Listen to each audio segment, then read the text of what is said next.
মেয়ে সেজে আস্তে আস্তে আস্তে করে মেসেজ দেওয়া শুরু করেন, ঘনিষ্ঠতা দিয়ে ডাকেন, ব্ল্যাকমেইল করেন, কখনো কখনো রেপ করেন, তার সোনা গয়না, কানের দুল, মোবাইল, টাকা ওগুলো নিয়ে ইয়ে করেন। আরও ইন্টারেস্টিং হলো যাকে বিয়ে করছে তাকেও সে সেমভাবে ট্র্যাপে ফেলে বিয়ে করছে।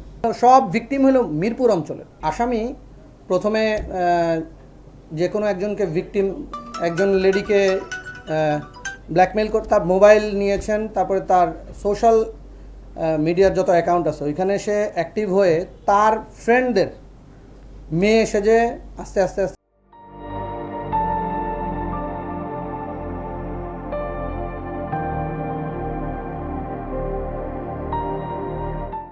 ইজি হয় আমার জন্য নেয়া।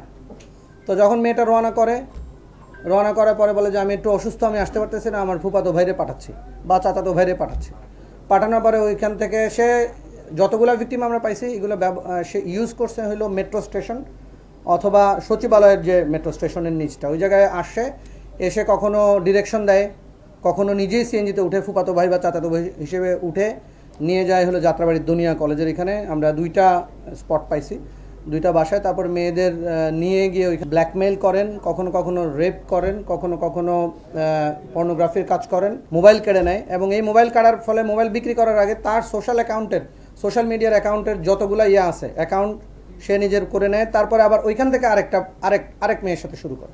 তো আমরা এ পর্যন্ত এটা ঘটনার কিন্তু খুব বড় না। 4ই মার্চ আমাদের প্রথম ভিকটিমের আমরা জিডি পাইছি এবং সর্বশেষ হলো 9ই এপ্রিল, মানে এই 1 মাস 5 দিনের মধ্যে আমরা পাইছি এ পর্যন্ত 10টা, সে স্বীকার করছে 13টা। অভিযুক্তের নাম রাশেদুল ইসলাম রাব্বি। সে কিছুই করে না, এটা দিয়ে ইনকাম করে। মেয়েদেরকে ধরেন একটা মেয়েকে নিয়ে গেল, তারপর তার সোনা গয়না, কানের দুল, মোবাইল, টাকা, ভ্যানিটি ব্যাগে নর্মালি অনেক কিছু টাকা পয়সা থাকে, ওগুলো নিয়ে ইয়ে করে। আরও ইন্টারেস্টিং হলো যাকে বিয়ে করছে তাকেও সে সেমভাবে ট্র্যাপে ফেলে বিয়ে করছে।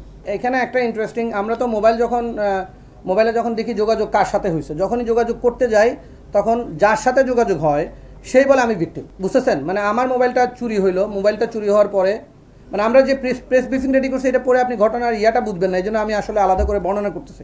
ধরেন আপনার মোবাইলটা নিয়ে আপনার মোবাইল ব্যবহার করে সেকেন্ড ভিকটিমকে ধরবে। যখনই আমরা ওনার কাছে যাচ্ছি উনি বলতেছে আমিও তো ভিকটিম।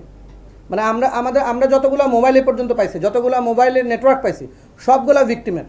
এবং কেউ সামাজিক সম্মানের ভয়ে জিডি করে নাই, কেউ আমাদের কাছে আসে নাই, কেউ আসছেন, সাহস করে 2-3 জন আসছেন দেখে আমরা এই তথ্যগুলো পুরোটা পাইছি। এবং এই আমরা পাওয়ার পরে আমরা যখন ছবিটা দিলাম বা এই ধরনের দিলাম তখন দেখা যায় যে, এবং আমি আপনাদেরকে বলছি যে প্যাটার্নটা হলো সব ভিকটিম হলো মিরপুর অঞ্চলের, এবং সবার সাথে যে সে মানে রেপ করছে এরকম না। আবার ব্ল্যাকমেইল আছে, পর্নোগ্রাফি আছে, আবার ইউজ করতেছে এগুলোকে যে হ্যাঁ তুমি আরও কিছু টাকা পাঠাও, আমি তাহলে তোমার ভিডিওটা ডিলিট করে দিব।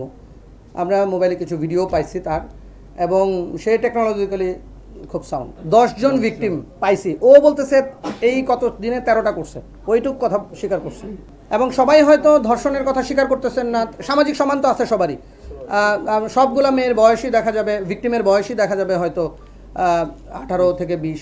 একটা ভিকটিমের ক্ষেত্রে আমরা ডিফারেন্ট প্যাটার্ন পাইছি, সেটা সবগুলোতে এরকম ফুফাতো ভাই চাচাতো ভাই সেজে এবং কথা বলে যখন মেলি টোনে কথা বলে। তো আমরা এখন পর্যন্ত এটা আবিষ্কার করতে পারি না মেয়েটাকে সে অ্যাপস ব্যবহার করে, গলা ব্যবহার করে নাকি কোনো মেয়ে তার মানে তার অ্যাসোসিয়েট কোনো মেয়ে আছে কিনা। একটা ভিকটিম আমরা পাইছি একটু ডিফারেন্ট, ওকে মামাতো ভাই বা ফুফাতো ভাই বলে নাই, ওকে বলছে যে আমার বাড়িওয়ালার ছেলে তোমারে পছন্দ করছে, তোমাকে বিয়ে করবে। তো নিজেই আবার বাড়িওয়ালার ছেলে সেজে ভিডিও কলে কথা বলছে।